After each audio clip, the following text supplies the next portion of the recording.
it's Mille from Palsgaard Kunstauktioner, and today I am joined by Anders Uhrskov, who is actually the co-owner of the house here, and also a very big Saxbo collector, and that is actually why we are here today. So welcome, Anders. Thank you. Welcome. But you're not only a Saxbo collector, you're also related to Saxbo or Nathalie Krebs. Would you tell me more about that? Yeah, I'm born in 1942, so I'm an old man. And Nathalie Krebs, she is a relative of mine, was my godmother. So that means that as a child I would receive various Saxbo stoneware pieces for birthday, for Christmas, for confirmation, etc., etc. And as a child, as a young man, I would come at the workshop in Herlev, try to make my own little clay thing. Yeah. And I can tell you, that's difficult.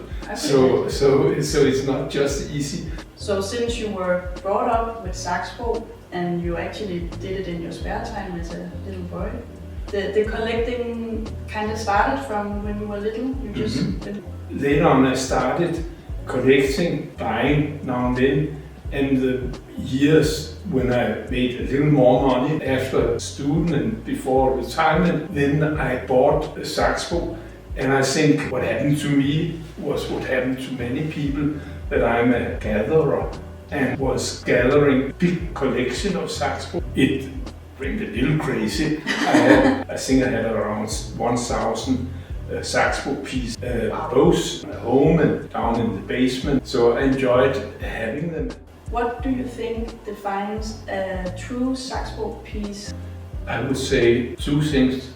Simplicity, like the Japanese inspiration in Danish art, which we love because of its simplicity, and then the glaze, the combination of how the glaze is adding to the shape, something like magic, and that when its simplicity is the key word, it also means that you don't have to rush, you have to take your time, you have to look in a different pace than this hectic time we live in, and that is a pleasure, and you'll discover things when you look at things in a slow pace.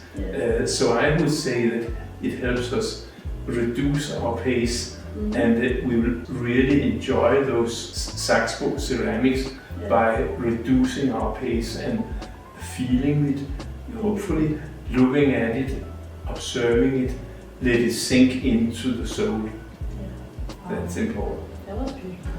And one of the remarkable things is stoneware is made of a special kind of clay and was made always in China and Japan and came to Europe via Paris around 1900 and came to Denmark around that time.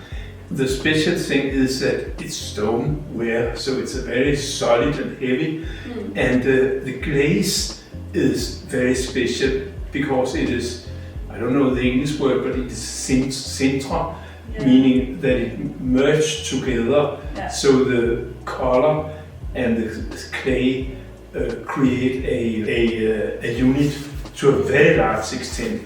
But that also means that it's a little bit of an art to make the glaze. And that means that the glaze is a very refined product. And for Saxbo is Nathalie Krebs. She was a woman who took a mathematics exam and became a civil engineer at the Polytechnic University in 1919, which was a little bit of a pioneer thing to do. And she then started at being in grandchild, a big porcelain factory, worked there for 10 years, and then she started with Mille, a Swedish sculptor. They started their own workshop, Saxbo, and after a while he left for Sweden and she was alone. And then the interesting thing happened that whereas most often the design is number one and the glaze is number two, but because her expertise was the glaze, I suppose, then in Saxbo the glaze is number one and the shape is number two. Or they are equally important because you can't do without, but there was a little bit of a change in balance which is a unique contribution from Saxbo that they did it that way. Then another thing which is a feature of Saxbo is that the stable, the person who was running the show the whole time, who owned the little factory, was Nathalie Krebs. But she had a lot of different artists to work with the design, Salto and Jais Nielsen and other, and they were great. But one person was in particular the central person, and that was Eva Stær Nielsen, a designer who was with Saxbo from 1932 till the shop closed in 1968. And she was interesting in her ability to sense, to digest the spirit of the time. Yeah. And how can you do that, the spirit of your time? How can you transform that into clay? Mm-hmm. That is in a way not logical, No. but the functionalism which was prevailing around 1930, we know Paul Henningsen, the pH lamp and other things, that shape she transformed into Saxbo ceramics. We all know many know the spaltekanne, but also this extremely simple, very, in a way, low-key shape, not bragging at all, and then with a wonderful glaze. And that is a piece typically of the early Eva Stær Nielsen. Yeah. Then after the Second World War, the young artists at Saxbo were a little bored with the old functionalism style, with this simplistic style, and there were new ideas. It was after the Second World War, so it was anti-authoritarian and it was individualistic. It was a little more rough, a little more cobra. The painting tradition is fantasy. Children's drawing would be inspirational, etc. So Eva Stær Nielsen absorbed the new time, the new impulses from the time, and created a renaissance of Saxbo ceramics to much more individualistic, a little more rough, a little more. And the old customers of that loved the old Saxbo, they didn't like the new Saxbo. But I love it, and I think it's a great thing that Saxbo could change with the time and could absorb the new period, and that goes for the many different artists. Let's take a look at some of those two things. We know mostly Saxbo for the jars, that thing, but there were also figures, and Breinø was a fantastic artist. He was unfortunately on the wrong side during the Second World War, was Nazi, so he was written out of the history of Saxbo for many years by Nathalie, but he was nevertheless an outstanding artist, and his sculptures, for instance, here is this man whispering to a woman and so on, they were quite unique and very great fantasy. But that's one figure, and then it will take the other figure.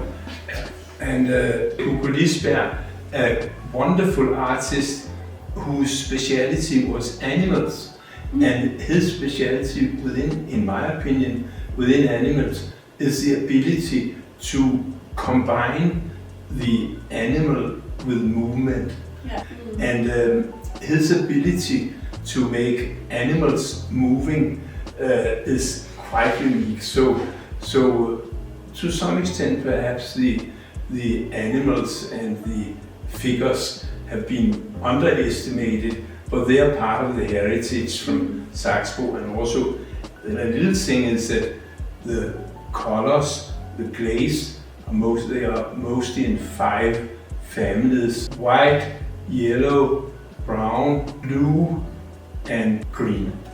And everybody loves the green color. Not many people love the brown color, but I'm saying it's very much underestimated, because brown in Saxbo is a whole world of its own with a lot of nuances and variations.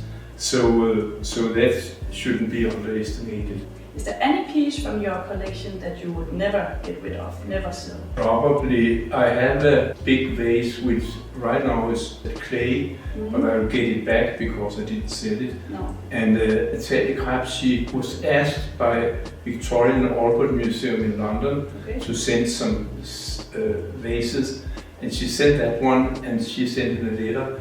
It has some breaks in the bottom, which couldn't be seen, but it was there, so it wouldn't hold water. Right. And then they returned the vase to her, and she sold it to me for 500 kroner.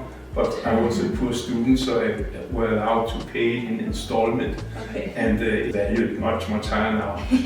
But that is a wonderful piece, and this kind of special story means that I'll definitely keep it forever. Yeah. There, it's just a pleasure. But then now that I'm old, my daughter said, "Father, what are we doing with your collection when you die?" And then I'm selling some part of it through Palsgaard, and I'm happy to share it with other people. That's what I think it's also all about, to share it and enjoy it together, because it would also be sad to keep all of it at home and I agree with you. So it's a great honor and a great pleasure that it's gonna be shared with more people, and I'm sure that Saxbo and Nathalie Krebs will be very pleased also. I'm sure. Thank you for the interview, Anders. You're welcome.